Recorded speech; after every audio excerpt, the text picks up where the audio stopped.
Agnes by Paul Mullin. Read by Sara Porkalob.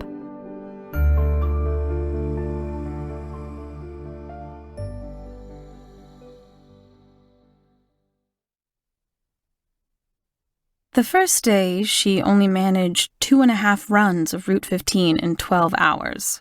The second day, she did 4. Today, she almost got in 5 before Daryl radioed around 11:15 to tell her to call it a day. Go get some lunch. Paul got you a new hotel, something fancy, right downtown. And it was fancy. Old school fancy. Maybe that was the problem. The Silver Cloud, all modern and shiny and new, hadn't asked her for a credit card, but this place, with its carved walrus faces running along the outside, and its old-fashioned rugs and dark wood furniture on the inside, they'd wanted to charge her for something the skinny, pretty chick in the white blouse at the front desk had called incidentals. That's how it all started. Incidentals. Incidentals is how Agnes finds herself here now, trudging mindlessly through the fat falling flakes, keeping to the middle of 3rd Avenue where it's clear and less slippery. She's headed towards the 2 stadiums because the Silver Cloud is between them, but closer to one farther south where the Mariners play. Agnes is pretty sure Candy will let her crash in her room. Agnes can sleep on the sofa or, hell, on the floor if she has to, but Candy will probably let her split the bed. Hell, Candy's the type that would give her the bed altogether and sleep on the floor. She's a true auntie to Agnes. Whether you're Tongan like Agnes's people, or Samoan like Candy, or Hawaiian, what have you, island people look out for each other, especially here in Seattle, where sometimes it seems like no one looks out for nobody. Agnes stops a second, drops Feo's old gym bag off her shoulder, pulls her gloves off, and reaches into her big orange and reflector-striped jacket for her pack of Marlboros and her torchlighter. She's been stuck in the rain too often to be messing around with those cheap-ass Bics anymore. She sucks her cigarette lit and draws the smoke down deep. Almost instantly, she goes calmer, like a strong, swelling wave lifting her off the sand and rolling past her to shore. When she finally lets it out, it mixes with the thick smoke of her breath and makes a cloud that drifts away towards Beacon Hill. She'd better call, she thinks, now that her head's clear. She pulls out her phone and the card the admin at Charles Street Yard gave her. His number goes to voicemail. Hi, Paul. It's Agnes. Listen, I had to leave the Arctic Hotel or whatever it's called. They wanted to charge my credit card something crazy like $300 as some kind of deposit or something, and I just can't do that. So now I'm headed down to the Silver Cloud. Maybe they got more rooms since the last time we talked. But if not, I can always sleep on Candy's floor or something, so sorry to cause you any trouble, but I just wanted to let you know in case you need to do something with that hotel or whatever. I couldn't stay there. So, okay, bye. There. That should take care of that, Agnes hopes. She doesn't want to get in trouble again, or worse, have her pay docked for some room she didn't use. 3rd Avenue gets kind of steep at this point as it angles down to Pioneer Square, but if you turn around right here, which Agnes does because she knows, you get one of the best views of Seattle that almost nobody knows about. Looking up a sort of canyon of buildings to the vast black Columbia Tower, tallest building in the city, and behind it, the Seattle Municipal Tower, which everybody at the city just calls the SMT, and everyone out in the field just calls the Ivory Tower, 'cause that's where all the bosses and office people work. Maybe Agnes will be sitting up there someday, if she ever works her way up to supervisor and then manager or whatever, but then again, maybe she won't. And maybe, if she did, she'd hate it. Everyone says it sucks up there, and people are mean, or more like mean behind your back and all smiley to your face. She heard about one lady really high up reporting directly to the mayor kind of high up was so mean for so long to this other lady working for her that the poor woman finally had a stroke right there in front of the mean boss lady. Both towers are all lit up in the darkening sky. It's not even 4 o'clock. Agnes can't believe how dark it gets so early in the winter here. She'll never get used to that. She turns back around and heads down the hill. At the bottom, she turns right and heads over to 2nd, past a long row of tents with snow piled against them. Is anyone even inside? Agnes hopes not. They could freeze to death tonight. But she also knows that some of these folks never go inside no matter what the weather. Not, never, not, no how. Agnes gets it.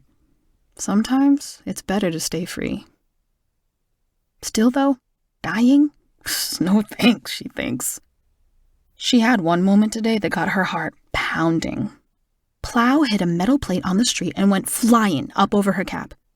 That's what they're supposed to do, but it's scary as crap when it happens.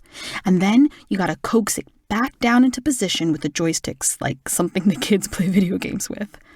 All day she ran the route, 12 hours straight, the big turn-by-turn book open on the seat next to her. It had a chart illustrating each and every move she had to make. Start on 115th.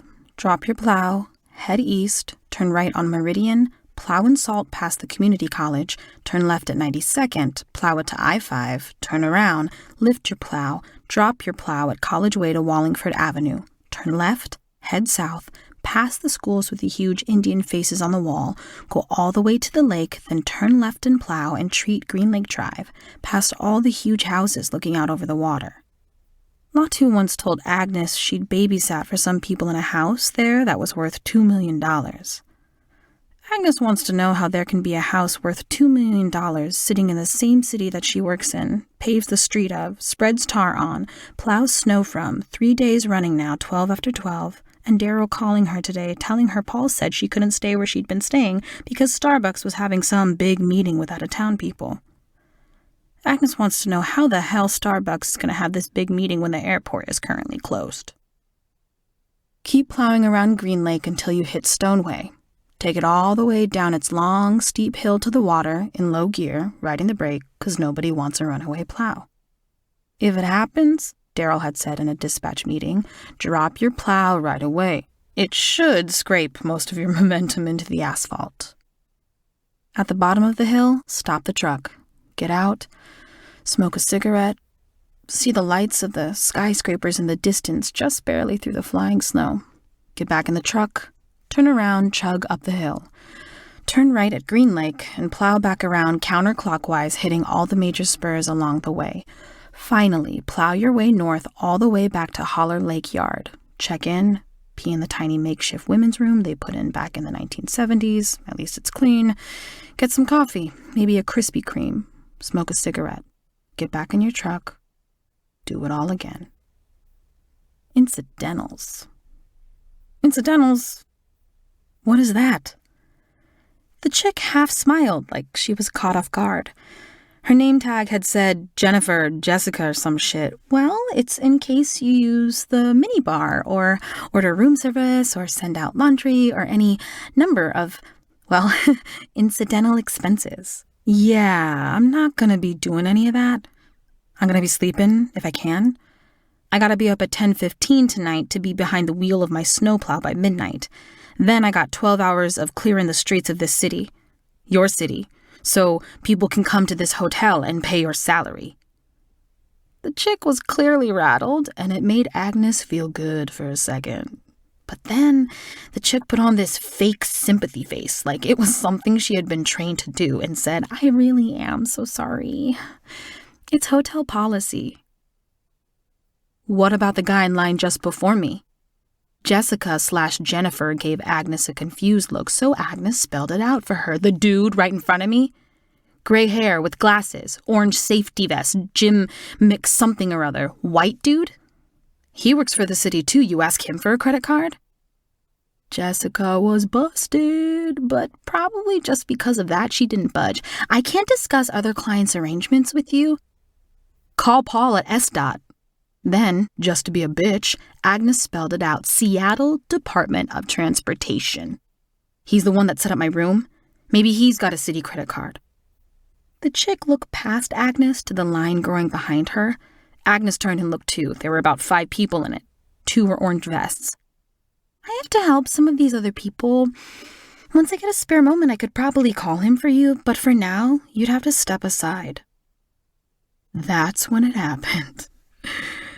Agnes knows people think it's just a saying, I was so mad I saw red, but Agnes had actually started to see it. Step aside?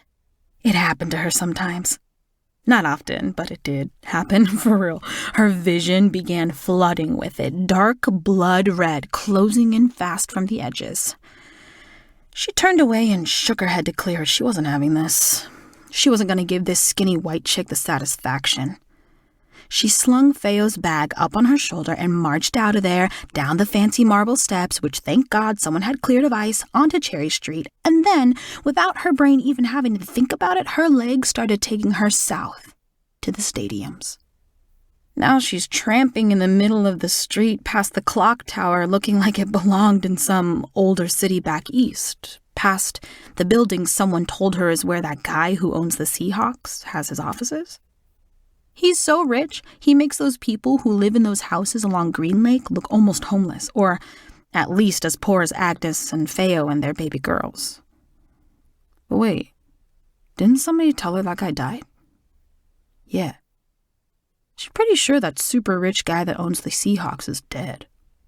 So, better to be poor than dead, I guess, she thinks. Even if you're driving a snowplow on 12s for 5 days running and no end in sight and you don't even know where you're going to rest your head. Gripping the handrail tight, she takes the steps at the train station down to the parking lot north of the stadium where only rich people can afford to park. And she walks a diagonal to that street where all those stands are set up on game days, selling hot dogs and kettle corn and fries and everything you could possibly want to eat at the game, and all of which just makes you fatter, though Agnes doesn't worry too much. Feo likes her big, or so he says. And the job is strenuous enough that she doesn't gain too much, especially when she's really sweating in the summer, raking out asphalt with the crew or cutting back trees drooping into the right-of-way. She ducks underneath the overhang at the entrance to the football stadium for one last cigarette. It's almost dark. She checks her phone. If all goes well, she'll have her head on a pillow by 5:30. She looks up and sees the giant, spooky heads hanging at the tops of the columns at the stadium's entrance. She's seen them before, but she forgot they were here. Some of them are just weird. Some of them are downright scary. Some of them don't even have proper faces at all. All of them are spooky in one way or another, like outer space alien gods or something. Supposed to be art or something. She wonders why everything these days has to be weird and confusing and creepy and take like this special inside knowledge that you have to go to 4 years of college to understand. Why can't there be normal heads looking down from the columns or like football players or something? Then she realizes that would be just as weird and spooky, especially right now in the gathering dark. Agnes shakes her head. She's done with trying to figure shit out. She tosses the butt and heads back out into the street. It's so quiet down this alley with the snow muffling everything. She's only been down this way when it's loud and crowded. Doesn't get more peaceful than this. It just doesn't.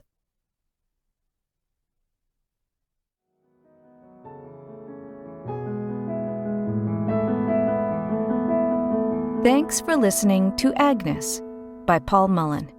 This story was recorded at Cedar House Audio Productions in Seattle, Washington, as part of Crowdmouth Lit, a project conceived at the onset of the COVID-19 pandemic to get money in the hands of performing artists who need it when they need it, and offer in turn some original stories to supporters for their generosity.